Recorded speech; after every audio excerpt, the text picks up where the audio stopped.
plenty food though. You still just drop. Me, that is stupid. He don't know what he's doing. He's like, okay, let's see how she's going to react. And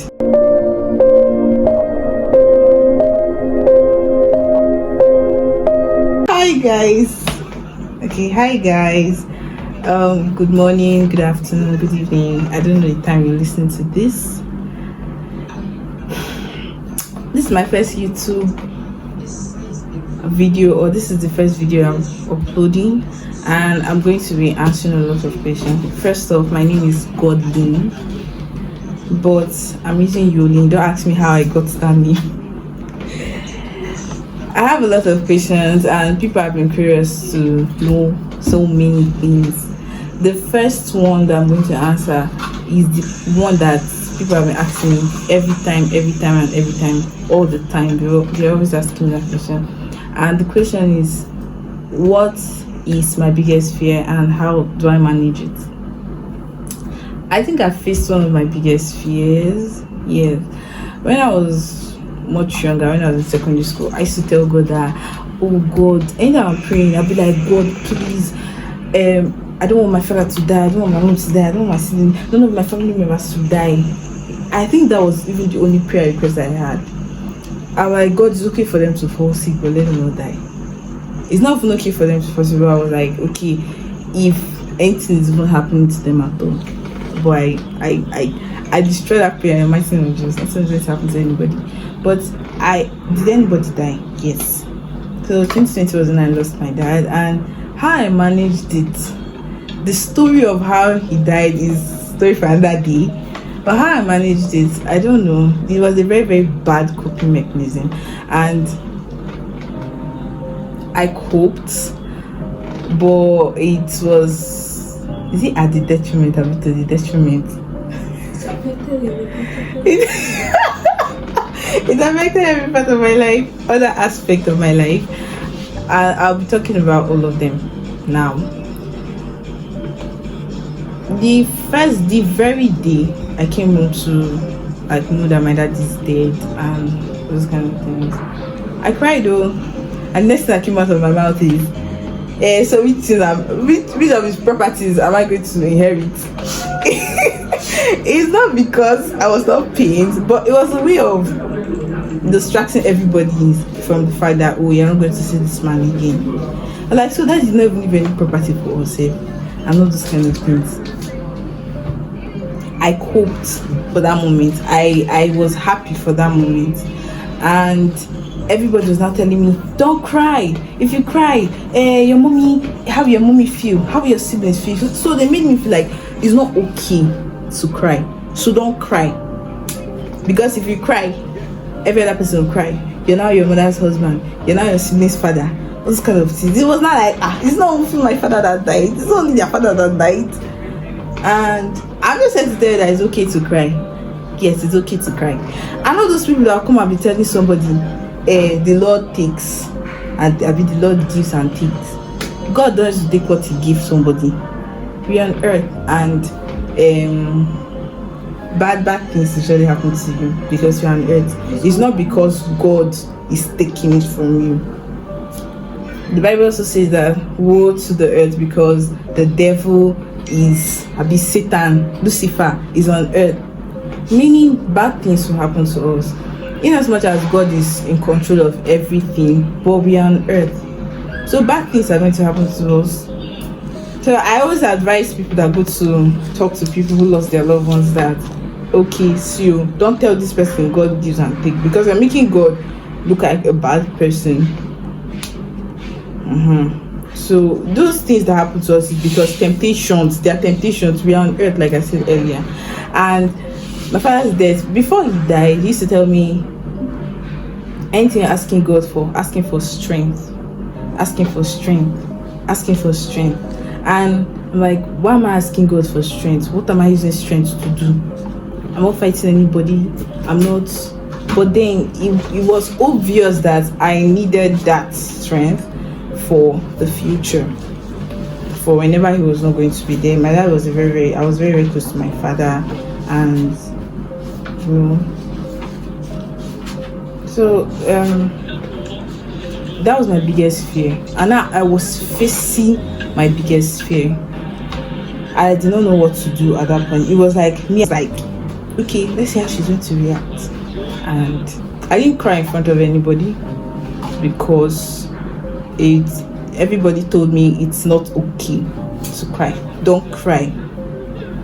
Well, if it is hard for you, please cry. Because I went back to school and I was smiling. That was when I confirmed that statement that someone who is lonely smiles a lot. Not that it's not pepper body. There's a difference between being lonely and having a hopeful.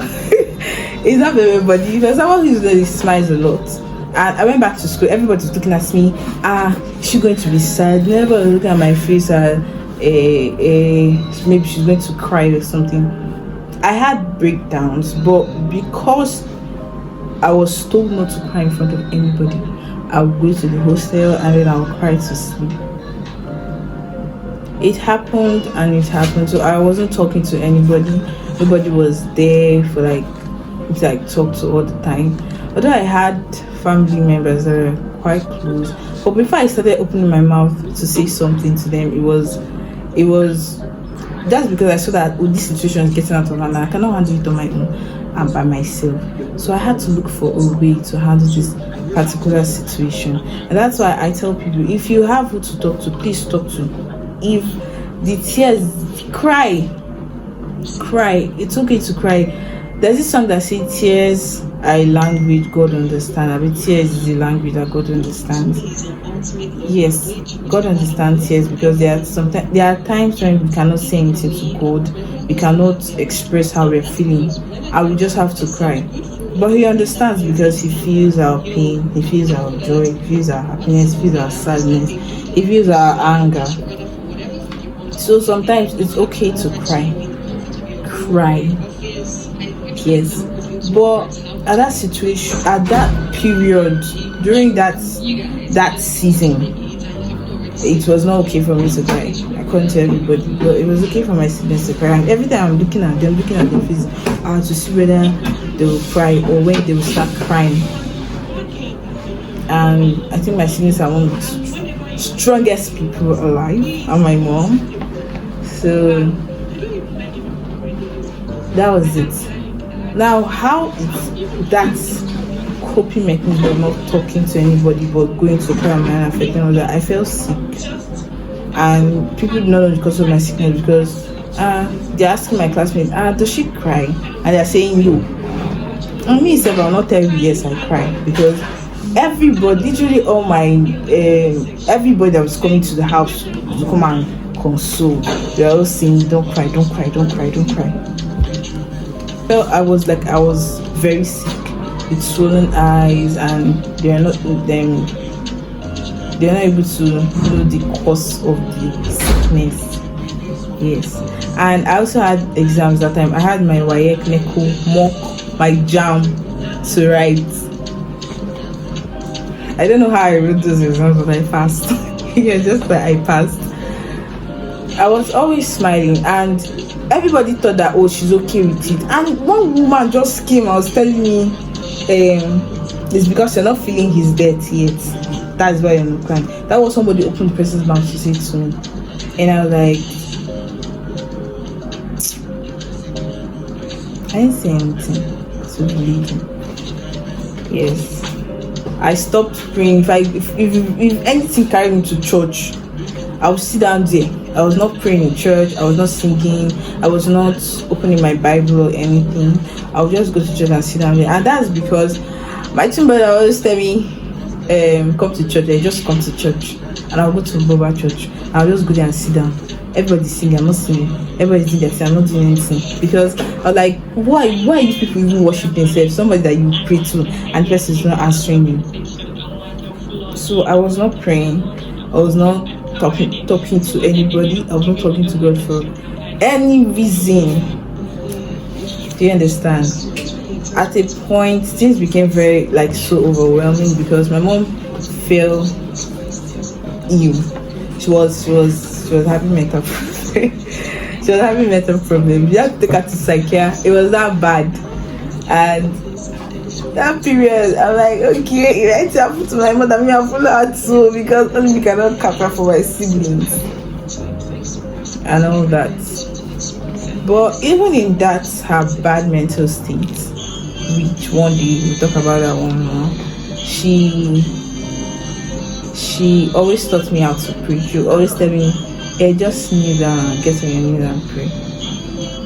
And something was happening to me that period. I used to feel that if I sleep, I'll not wake up again, or if I just go out, I'll just die, because that was the kind of mindset my dad's death put inside me. So it was very bad, and I started getting angry. I was lashing out at everybody because I could not control myself. I don't know what was going on with me. I don't know if it's because I was pretending to smile and pretend that everything was okay, and making people feel like, oh, you don't have to console me, don't tell me sorry, don't tell me anything, don't hug me, I don't need it. If you're going through anything and you have somebody that's like you trust very well, you can talk to, please talk to the person. It will help you. It will help you get things out of your mind. Even when you cry, and if you crying relieves people from so much. Yes. And I know say she was crying every time, so I know for sick. That period, God just wanted to like draw me closer to Him. I was not understanding anything. I was not understanding life. What was life all about? Life is stupid. I knew there was a period. I even said that God is stupid. He don't know what He's doing. He's confused. Because how you say you don't want your children to be sad, and then you're allowing bad things to happen to them, that's inflicting sadness on them for something that you could have handled. Because I was like, God, you are a miracle. I don't say God is a miracle. I don't know how to explain it. Tell God that, and at that point you could have just done your thing. Because if there was anything I asked God for, at least for that prayer that I don't want to lose my family members, there are a lot of people that helped me cope that period, and God used them to give me strength. Mama, that's engineer Queen, Twinkle, Precious, Izzy, Joshua, my friends, Confidence, and I think that period, those are the only people I was talking to, I could talk to. And then Ella Obina, she's the one that used to catch me anytime I was crying. Anytime the tears is coming out, she's always, I don't know how she appears there. I don't know what happens. I don't know how she knows that, oh, this girl is about to have a breakdown, and then she's there. Nobody will be there, just her. And she always found a way to make me feel better. She still does it now. And tell to talk to people that you trust. Talk to them. Everybody has their problems, but there are people that God actually put the gift of making other people feel better in them.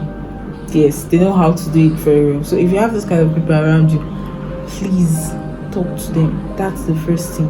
Don't feel like you have everything under control. You don't. Because at that point you know yourself, you're not doing things right. You might even be taking rash decisions.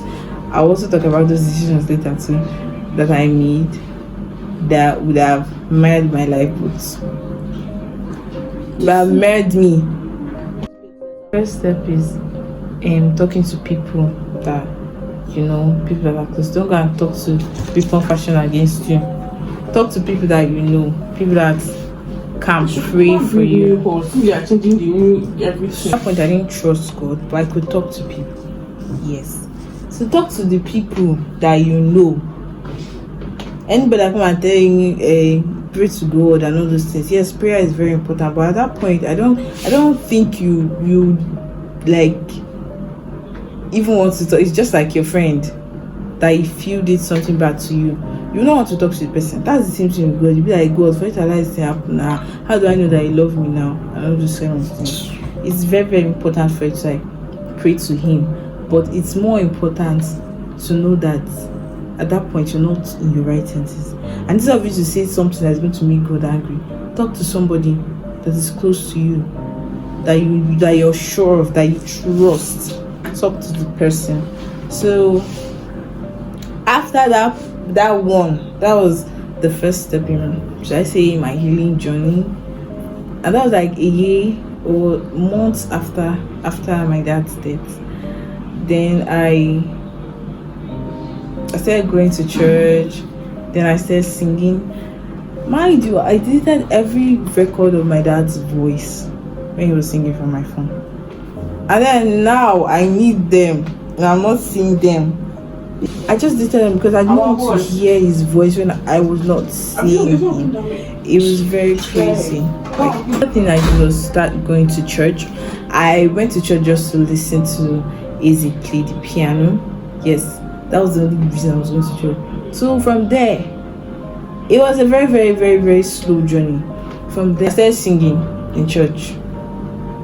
Then I started standing up when the Celeste Rise to pray. Then, like I said, I was going to church more often. But most times I don't take my Bible and my hymn. I don't want to learn sing and all that. If they start talking what I'm not accepting in church, I just step out for a bit. Like everything was becoming very real, like very, very real. As record, things were becoming tough. I mean, financially and in every other aspect, things were very, very tough. We could barely feed in a day. There were days when we go 3 days, 4 days, we're not eating anything. So while I was trying to find God on myself, more bad things were happening. Yes, things were happening. But everybody look at me and they're saying, you're shining. You're shining, you're eating plenty food though. You know it's the glory of God that is shining through me. Somebody at hunger wants to finish inside the house. Yes. One of the days that it was choking. I told God, I was like, God, I know that me I've not eaten, but provide food for my siblings. That's my younger brother and all of us. And that day my aunt was coming to visit us from school, from our school. So she was coming, she called and we at home. I just said that I'll be at home, but I've not eaten anything. She was like, Jesus. Since when? I said, this is like 2 days now. Yeah, she just started crying at you. Then she went, she bought bread, she bought noodles and fruits. She brought them to the house and we were able to eat for that day. And then, like when life was becoming real and you don't know what you were going to do, how you were going to handle the whole situation, because I was the first daughter and my mom was obviously at the hospital that period. Because I could not tell anybody anything, because that's how I was raised. My father raised me in a way that I don't feel entitled to anybody's words. I don't feel entitled to anybody. So I don't know what the future had. I don't know the plan God had for my mom that period. But I prayed. I think I had to like bring down pride, and I prayed to God. My mom did not sleep for like up to a year, close to a year. She would not sleep, both afternoon or morning. She was just there, and I'm just looking at my mom like, Mommy, what will happen? We're just very, very uncertain about the future. How will the future be? Every kind of bad thoughts just entered my head that period. So I prayed. I told God I want my mom to be able to go to our general camp meeting that December. At that camp, I saw my mom sleep for the first time in that 2021. I did my mommy and she was sleeping. She was actually sleeping. The next morning, I just say, I want to give you a testimony, and I was talking when I started crying. My tears just dropped. I used to cry in front of people. I cried, and people who understood actually cried. I was like, thank God for healing my mom. Although the healing was not complete, and that was the first time, but I just said that out of faith. And he healed my mom. Her life, she's strong, she's healthy, and the plans that we did not know will be fulfilled are coming to pass one by one. Stuff happened to her. with time you'll be fine. But that depends on your relationship with God, obviously, because sometimes all this happens to us to make us rich in life experience, which I can proudly say I'm rich in life experience. There are lots of things I can advise somebody that some of my peers cannot, because they have not experienced it. And I don't wish for anything bad to happen to people, but things can happen. How you react, how you handle those situations is what, shall I say, yes, those periods that we do not have anything to eat or anything to even fall back on. I know somebody that was telling me, hey, look at you now, you don't have food, you know, come, let's go and run this thing. Run what, I beg. I said, let's go and follow me now, let me go and meet this man. Which man? Is something okay? Is your head correct? Like, trying to convince me to go with her and go and see man, like, you get sleep with the person and they'll pay you. But because let me say, I already had it in mind that I was going to be sinning against my own body, but that was not the major issue. The thing was now that if I enjoy this thing today, what will happen tomorrow? I'm somebody that is very, like, very, very, very, very scared about my future. I think, like, until I'm doing now, okay, if somebody sees this thing tomorrow now, will it give me a bad name or a good name? You get me? I will not say that I was like faithful to God, because I wasn't faithful to God, but I was. Everybody's struggling spiritually, obviously. I tried my best to make sure if there are things that I'm not doing well, those are things I can correct later in my life. So I was trying to cope. I wrote Jam the second time, and I was just praying. I don't know how the mission was going to come in. Now the one that like top me better, and my small best friend, little best friend. That was the period. Like, I became, shall I say, happy? I just had to be happy. 80% youth, and a lot of people, like, not a lot of people, like some of my family members, they wonder why I'm like into this my mini best friend so much. Me too, I don't understand, but he's one of my sources of happiness. So that made me better. And this one happened like 3 years after my dad's death. So it took time for me to even be able to look at someone and not cry, or for me to talk and not cry, and for me to be talking out to them and I'm not crying. It took a lot. It took God's grace. It took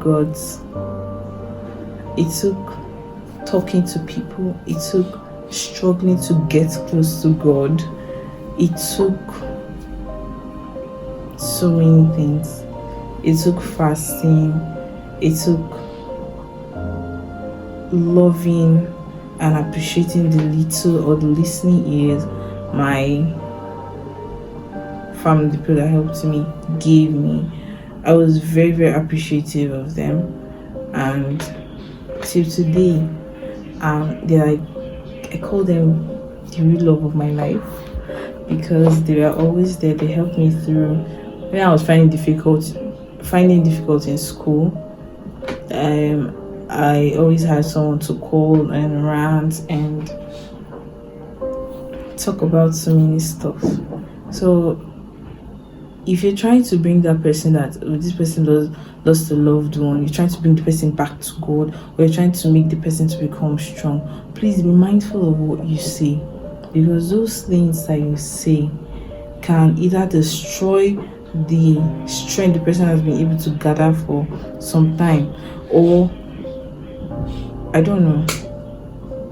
So just be mindful of the things you say to people. Be mindful of everything the way you act around them. Be mindful. Yeah, so I said I was going to talk about my dad's death, the story behind the whole thing, because plenty people are busy talking what they don't know. He was poisoned, he was this, he was that. He was not poisoned though. I'm going to say it in maybe the next video, and the suffering and the reality that the fear, or should I say the thing we did not think would become reality, that actually became reality, and how we are now, how we're doing now. I think God has really been faithful, and God is gracious. Yes, He's very, very gracious, and I really hope that if you've lost a loved one, don't hate God for it. Yeah, there's sometimes it happens that maybe He took this person at the person's most righteous state, a state where Jesus or His grace or God's grace can cover, a state where, I don't know, He just, that's what I believe. Sometimes if God allow good people to die, just use that, oh, this person died righteous state, or her most righteous state. Yeah, so that you can make it to heaven. God loves us so much that He wants all of us to go to heaven. So He is also doing His part. It's not that God took the person. God did not take the person's life. Adam and Eve chopped the fruit. So death has become a thing in our world today. This period, if you have the strength, if you have enough strength, use that strength to find God, because God is the only one that can actually give you the full consolation that you need. Yes, that today, my next video, I was saying the story. Yes, the story behind, the story before, and then the rumors that people were spreading on how they talk. Yes, so stay tuned. Don't forget to like, share, subscribe, and also you can ask questions too that you want to ask. Thank you. Bye.